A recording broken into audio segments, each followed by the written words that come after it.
Son las 7 de la mañana con 8 minutos. Estamos haciendo mesa central por Tele 13 Radio y estamos también conectados ya en Instagram Live en una transmisión simultánea por ambas plataformas, a punto de conseguir que se conecte Angélica Bulnes, que ya se está uniendo. Aquí te veo, te veo que te estás intentando aquí en Instagram Live. ¿Cómo estás, Angélica? Buenos días.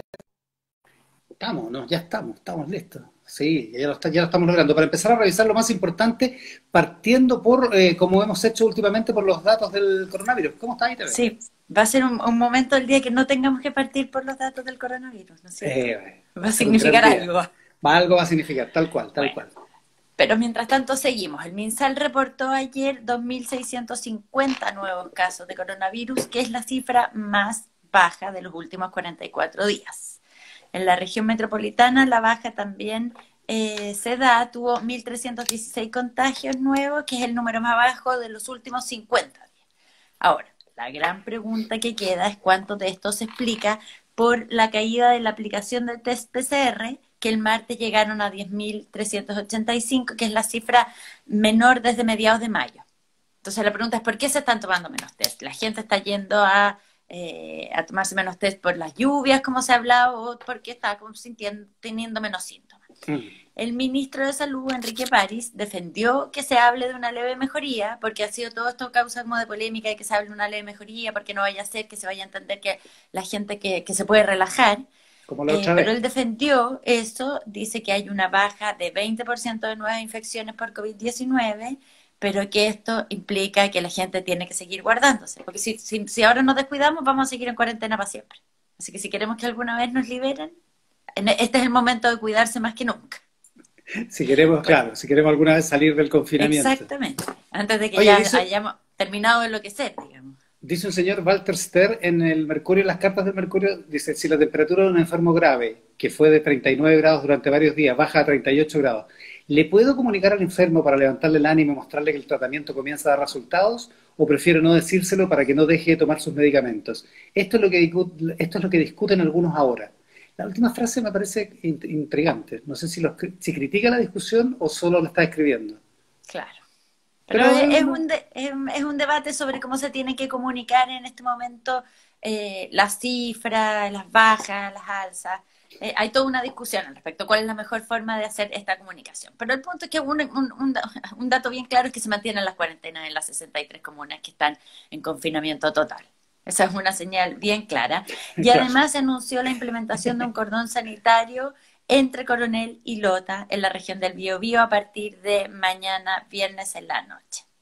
Y esto se explica también porque la tasa de positividad en los exámenes está en 25,5%, sigue siendo muy alta. El ministro de Salud decía, la OMS dice que hay que bajar por lo menos al 10% de positividad y no hemos llegado a ese promedio nacional. De hecho, estamos lejos todavía.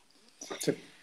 Ahora, para precisamente impedir que esta baja se vea afectada o esté siendo afectada por la menor toma de test, lo que la próxima semana se supone que comienza a operar esta estrategia de salud pública para el testeo, trazado y aislamiento de los contagios, que apunta a ir a buscar a las personas que podrían estar contagiadas tempranamente para poder aislarlas a ellas y también a sus contactos. O sea, salir de la red hospitalaria y ir a las casas, a los domicilios, a los barrios que podrían estar teniendo como las zonas calientes para Mm. poder detectar los casos.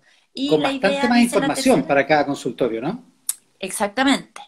Y según la tercera, la idea es que la meta es que al menos el 10% de los PCR aplicados en consultorio, que ayer, por ejemplo, eran alrededor de 5.000, provengan de estos operativos territoriales. Así que, Claro. bueno, mientras 5.000 eso, era la mitad, digamos, ayer, sí, claro, la mitad exactamente. de los test que se tomaron el martes. Entonces, mientras eso antes empieza a operar, más Mm. señales, o sea, más permite aislar los contagios a tiempo. Y por su parte, el Colegio Médico propuso un cambio en la estrategia del Ministerio de Salud que incluya un plan nacional de trazabilidad y que 9.000 personas trabajen en el seguimiento de los casos. O sea, que haya un contingente muy amplio de gente siguiendo casos, contactos, aislando. La presidenta del Colegio Médico, Isquia Siche, expuso que se necesita un sistema integrado que coordine laboratorios, servicios de salud, Seremi, centros de atención primaria, además de residencias sanitarias y también protocolos explícitos para la búsqueda de los casos probables, que es parte de lo que tú vas a hablar con ella en un ratito más. Sí, exactamente. Sí, en el siguiente bloque. Exactamente. Está bueno Oye, porque está bien. hace rato que no hablábamos con la presidenta del Colegio Médico. Sí, no, súper oportuno conversar con Isquia Siches. Eso pasa en el siguiente bloque de Mesa Central. Y estaba mirando worldometers.info, que tiene es uno como de los dos grandes seguidores de datos Claro, está de, John Hopkins y World Matters. y Worldometers. Y nada, en casos por millón de habitantes, ordenado en casos por millón de habitantes, esto lo hemos comentado antes, Chile aparece quinto. Aparece en el Mercurio, en la página, en la Sí, C1. Claro que el quinto lugar es bien engañoso porque sobre Chile está San Marino, que tiene una población de 33.000, de casi 34.000 personas, el Vaticano, que tiene 801 habitantes, y Qatar y Bahrein serían los otros países que tienen bien poquitos habitantes, 2.800.000 y 1.700.000 respectivamente. Entonces Chile, para un país de su tamaño, por somos los lejos es número el uno, país dices tú. número uno del mundo, claro, en casos por un millón de habitantes y en muertes por un millón de habitantes, por lejos el primer país del continente, perdón, de América Latina. Estados Unidos es el primer país del continente que tiene más cantidad de muertes por millón de habitantes, pero por sobre Perú, por sobre Brasil, Ecuador, Canadá, México, Suiza, en fin, y otros países. Son bien malos los números en general. Es cierto que no se puede comparar porque por los métodos de medición, en fin, las maneras de informar, hay un montón de cosas que no lo hacen comparable, pero en Claro, todas general esas esos números son comparaciones muy malos. finalmente van a poder ser hechas cuando pase la Cuando pandemia. pase, claro, y cuando Porque no pase harto sabemos cómo. tiempo. ¿Te acuerdas que la OPS ayer decía que los PIC no van a ser al mismo tiempo en todas partes de Latinoamérica? Y que, por ejemplo, aquí en Colombia es ahora en julio, para Argentina y otros países estaba previsto en agosto. Mm. No sabemos cómo va evolucionando la, Sí, la tremendo. pandemia. Tremendo. Oye, vamos a hablar con Isquia Siches también por esta investigación que informó ayer el Colegio Médico, que dice que hizo en el hospital de Melipilla y donde asegura que la versión de Carabineros sobre que un médico en el hospital de Melipilla les denegó atención a tres carabineras no se ajusta a la verdad. Esa es la expresión que usa el Colegio Médico, donde además pidió que el ministro del Interior ofreciera disculpas públicas por las palabras que dijo y que cuando se conoció el caso y que de alguna manera dice provocaron una reacción violenta contra el personal del hospital y contra el médico en particular. Así que le vamos a preguntar qué es lo que sabe exactamente el Colegio Bien Médico respecto confusa ha sido toda del esa asunto. situación. Sí, pues, súper complicado. Eso, 7:16. Con Isquia Siches conversamos más adelante acá en Mesa Central. ¿Qué más es lo más importante, Angélica Bueno, Bulnes? en el Congreso, o al menos en torno al Congreso, están pasando varias cosas. Mira, primero, la Sala del Senado aprobó, después de 4 años desde que se presentó, la idea de legislar el proyecto que regula los derechos de filiación de hijos e hijas de familia homoparentales. Entonces, esto otorga carácter de madre del hijo concebido mediante la aplicación de técnicas de reproducción asistida a las dos mujeres que conforman la pareja, y no como ocurre hoy día, en que solamente se le da a la madre que tuvo al hijo, a la Ujú. madre que dio a luz, como el caso que vimos hace pocas semanas que falló la Corte Suprema. Los legisladores respaldaron la iniciativa con 27 votos a favor, que vienen principalmente de la oposición, incluida la Democracia Cristiana, y también hubo algunos legisladores de Renovación Nacional y de Evópolis que estuvieron a favor. Entonces tuvo 3 en contra de RN y la UDI y una abstención. Y ahora el proyecto se vuelve a la comisión especial encargada de tramitar proyectos relacionados con los niños, niñas y adolescentes para que se debata en particular. Así que avanza. Pero también esta es temporada de posibles vetos. Te voy a decir por qué. Porque A mañana ver, se cumple el plazo que tiene el gobierno para definir si presenta o no un veto. eh, Ahí están viendo si sustitutivo o aditivo al proyecto que limita la reelección de autoridades, sobre todo en lo que se relaciona a los alcaldes, que quedarían imposibilitados en la próxima elección de reelegirse, los que ya cumplieron los plazos que fija la nueva ley. sí, es bien Entonces, enredado. Y claro, es porque bien dice que enredado. Y técnicamente, así, la técnica legislativa es muy sofisticada. sí, Porque se lo que hay supone que que es un hacer para veto. enmendar. Sí, porque se supone que es un veto que si lo rechazan, Sí, el tema queda fuera de la legislación y sin regulación. No, queda es como bien sin enredado. regular, es Exacto. rarísimo. Esto es una Sí, es súper estrategia, o raro. sea, es lo que se llama como ingeniería electoral. Tal cual. Yo hago esto para que pase esto. Tal No, cual. no es tan claro el asunto. En la Bueno, pero tercera viene entonces, bien explicado, ¿eh? sí, En todo tienen caso. plazo hasta mañana para definir si eso hacen, y el presidente Piñera pidió para hacerlo contar con los votos necesarios en Chile Vamos. O sea, dice, votos para que se produzca toda esta ingeniería que tú estás diciendo que finalmente conduciría a que los alcaldes que cumplen sus periodos, los periodos fijados por esta ley se pudieran volver a presentar. Y ya estarían todos los votos de la bancada UDI, buena parte de la de RN, aunque en RN hay parlamentarios con dudas. No están todos alineados detrás de esto y por otra parte Bópoli ha dicho que no cuenten con sus votos. Pero por otra parte, eso es con el de la reelección de los alcaldes, que están bien nerviosos con lo que puede ocurrir entre hoy día y mañana. Sí, porque se juegan la posibilidad de seguir varios. Claro, tal cual. Varios. Esto afecta sobre todo, creo que el partido más afectado es RN, si no me equivoco por esto. Pero los afecta a todos. Oye, le abre posibilidad a los más nuevos, a los partidos más nuevos. Exactamente, solo para que quede claro, porque alguien nos lo pregunta por acá, así como explicado con pera y manzana, voy a leer lo que dice la tercera. Sí. Si se rechaza el veto, que apuntaría específicamente a la restricción impuesta a los alcaldes, esto es, dejaría fuera a los alcaldes en este caso, solo para esta ocasión, si se rechaza el veto, el punto que fue vetado queda fuera de la ley de todas maneras. Para volver a incluir a los alcaldes, se tiene que recurrir a una insistencia. La insistencia requiere de 2/3. La oposición tendría que, o los que están a favor de meter a los alcaldes en el asunto, tendrían que insistir con 2/3 y es difícil ahí juntar 2/3 de los votos. Claro. En todo caso, entonces los votos que están juntando es para impedir la insistencia. Básicamente, para que no den los 2/3. No va a aprobar el veto. En todo caso, Benito Baranda, Vittorio Corvo, Eduardo Engel, Andrea Repeto, Marcela Ríos, Agustín Esquella y Daniel Sobato. Cáchate la gente que firma ahí. Ellos estuvieron en el Consejo Asesor Presidencial contra los conflictos de interés, el tráfico de influencias y la corrupción, el 2015, es la Comisión Engel. Claro. Y dice que nos parecía particularmente importante limitar la reelección de alcaldes a un solo periodo y hacerlo ahora, o cambiar revertirlo, sería dañino no solo porque puede comprometer aún más la confianza y legitimidad de las instituciones, sino porque sería una señal contradictoria con una agenda que busca fortalecer la probidad. Bueno, a ver. Sí, la verdad es que va a costar, o sea, si se va el veto y finalmente los alcaldes pueden reelegirse, va a costar explicarle a la ciudadanía. Imaginen lo que nos ha costado explicar a nosotros ahora la ingeniería que están haciendo, va a costar explicarle a la ciudadanía que se retroceda en una medida que ya se aprobó por el Congreso.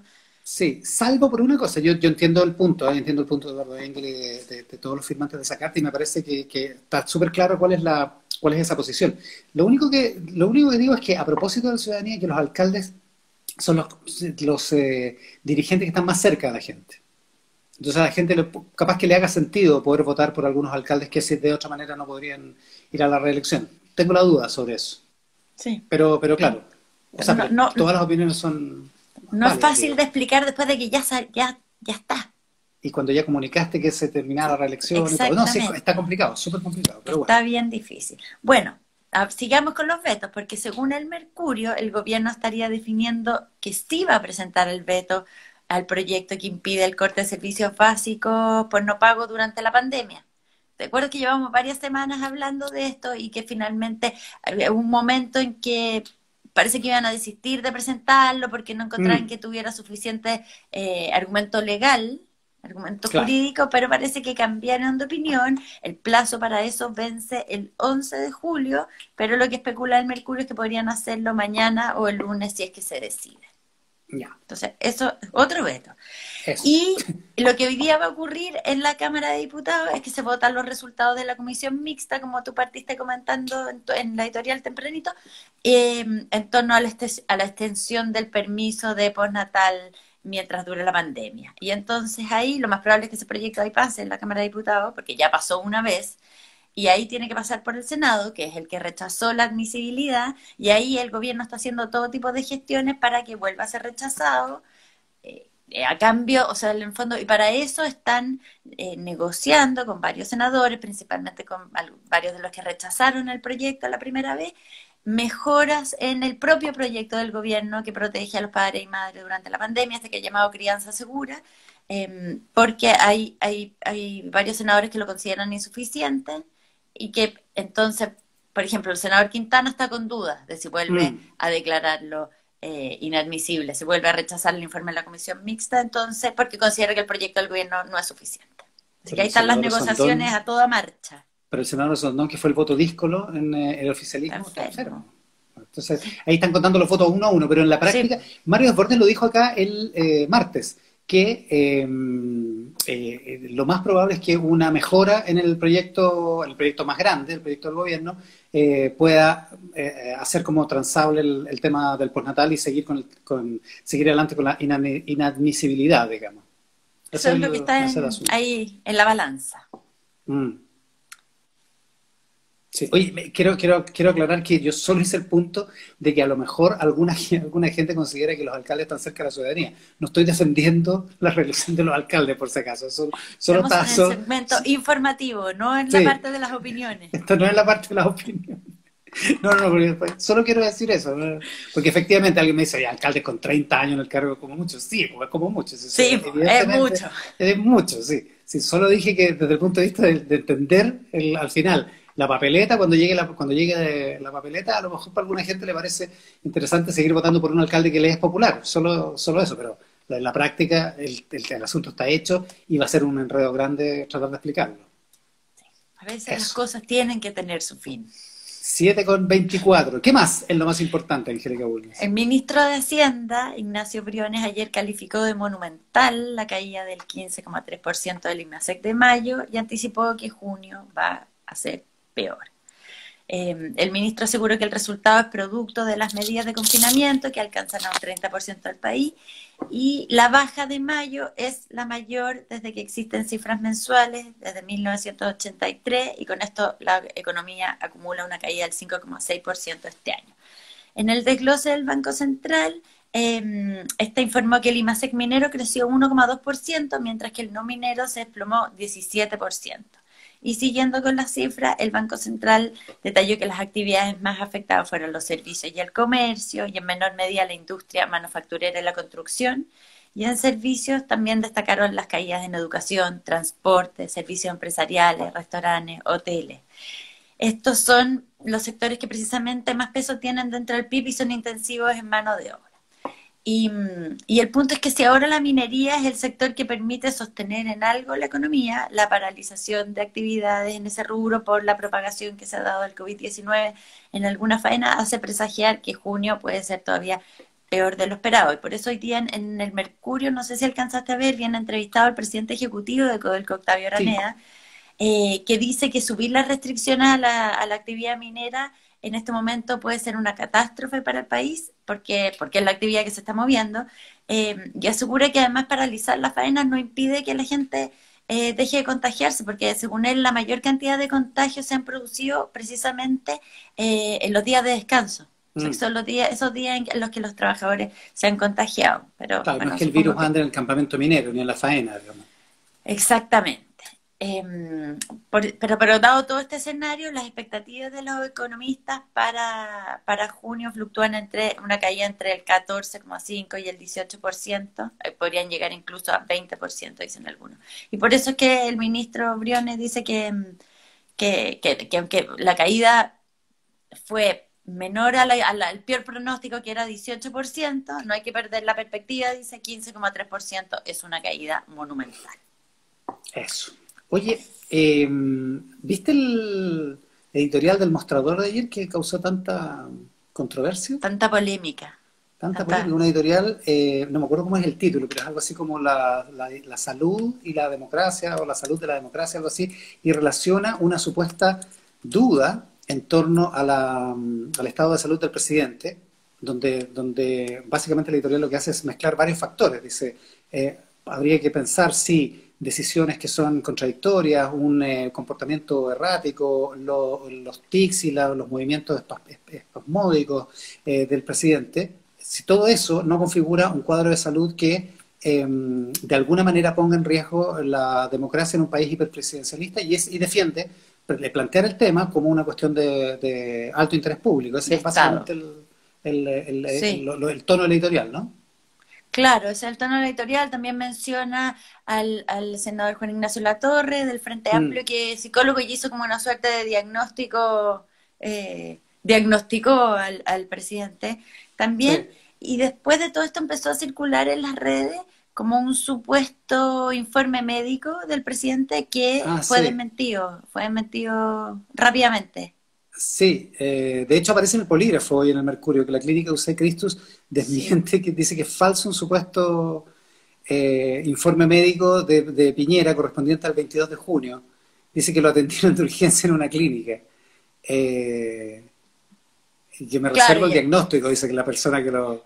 Claro, está bien redactado como para que prenda, claro, pero pero es falso. desde UC Christus dijeron que no es el formato que ellos usan, o sea, lo desmintieron tajantemente.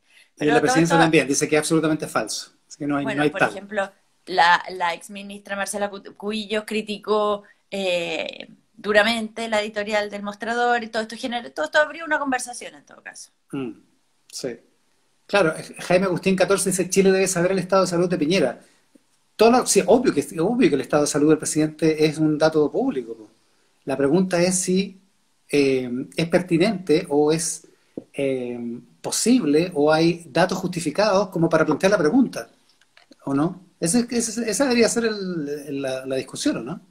Claro, o si se puede hacer diagnósticos sobre la salud de este modo. Mm, O sea, las editoriales son a través del medio a través del cual un medio precisamente expresa su opinión, plantea su pero opinión, claro. la objeción era que era como un diagnóstico como con poco dato, con poco antecedente, más allá de como una mirada sobre el presidente. Eso es Mm. lo que se objetaba. Pregunta a alguien, Pero abrió una conversación. ¿cómo que público el estado de salud?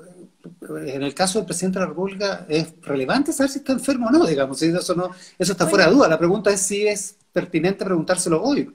¿te acuerdas cuando Angela Merkel Tenía dos de temblores unos temblores? y se desmayó. Claro, y O tuvo un ahí desvanecimiento, digamos, sí. la propia Cancillería alemana dio informes al respecto.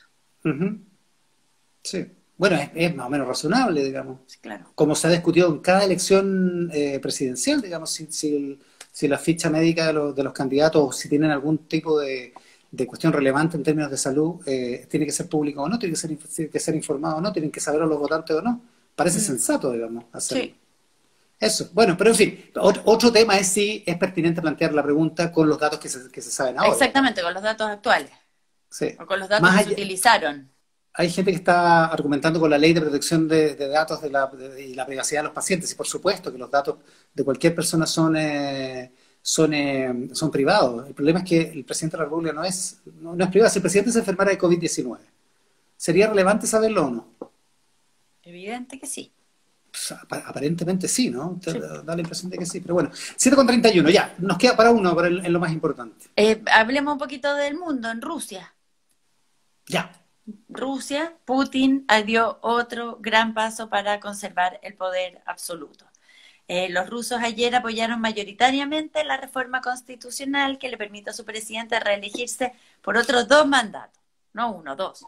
O sea, quedarse hasta el 2036. Le dijeron, Entonces, oiga, ¿lo hacemos por uno o por dos? Ah, por dos. claro, Putin desde allá dice, aprendan alcaldes chilenos. En una votación en la que participó el Es una ley. 65% de los electores y consiguió alrededor del 77% de los votos a favor, aunque por supuesto hubo denuncias de irregularidades porque además esto se da precisamente cuando la popularidad de Putin ha caído bastante, dada toda la situación, contexto económico, situación coronavirus, está en sus mínimos históricos. Pero tampoco él ha confirmado si va a volver a presentarse o no. Solo se deja la puerta abierta y con esto, ¿sabes lo que hacen? Básicamente se evita el síndrome del pato cojo. Claro.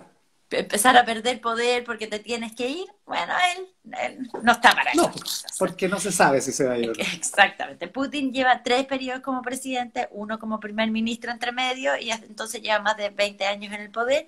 Y la reforma también le da más poderes sobre los tribunales y la justicia. Ahora, la elección duró 7 días para evitar aglomeraciones en los centros de votación y la verdad es que solo para legitimar o tratar de legitimar frente a la opinión pública rusa todo este movimiento, porque todas estas reformas ya habían sido aprobadas en el Congreso y por el Tribunal Constitucional y Putin dijo, ya, pero yo no las voy a firmar hasta que ustedes, pueblo, la aprueben. Así que ahí quedó. Ahí está. Oye, dos cosas sobre el estado de salud del presidente. Del Que presidente. el Quique Mujica, que viene luego al Rat Pack, tú también, ¿eh? Al Rat Pack hoy día, a ¿Sí? las 8, dice que el mostrador hizo lo mismo con Bachelet. Yo me acuerdo que fue una nota, no fue una editorial, ¿o no? Cuando planteó una duda sobre la presidenta en el año 2015, en plena crisis de Cabal, ¿te acuerdas? No me ¿Ah? acuerdo.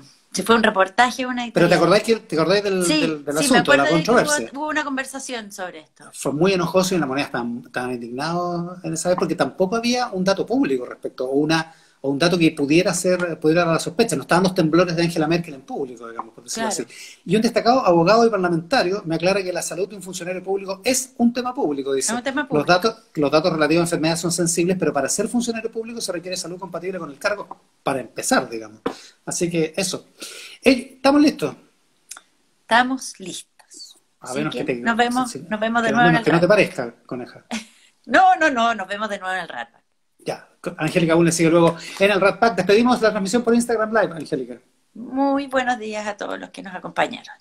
Por Instagram Live y por Tele 13 Radio, revisando lo más importante de la última.